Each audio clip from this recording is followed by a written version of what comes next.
বলিউডের জনপ্রিয় কণ্ঠশিল্পী আলকা ইয়াগনিককে হুইল চেয়ারে দেখে উদ্বেগ ছড়িয়ে পড়েছে ভক্তদের মধ্যে। ৯০-এর দশকের অসংখ্য কালজয়ী গানের এই শিল্পীর একটি ভিডিও সম্প্রতি সামাজিক মাধ্যমে ভাইরাল হলে অনেকেই ধরে নেন তার শারীরিক অবস্থার অবনতি হয়েছে।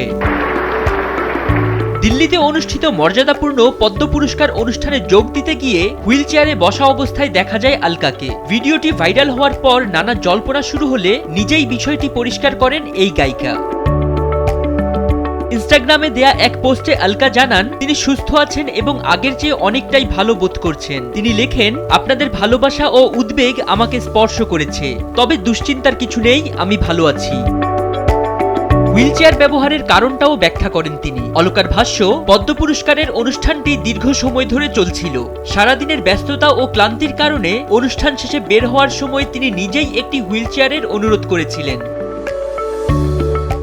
উল্লেখ্য, ২০২৪ সালে বিরল শ্রবণজনিত রোগ সেন্স নিউরাল হিয়ারিং লসে আক্রান্ত হন অলকা ইয়াগনিক। ভাইরাল জনিত সংক্রমণের পর তিনি প্রায় শ্রবণ শক্তি হারিয়ে ফেলেন। এরপর চিকিৎসকদের পরামর্শে দীর্ঘদিন গান থেকে দূরে আছেন তিনি। তবে ধীরে ধীরে সুস্থ হয়ে ওঠার খবর জানিয়ে ভক্তদের আশ্বস্ত করেন এই কিংবদন্তি শিল্পী। ফরিদ উদ্দিন মোহাম্মদ, সময়ের আলো।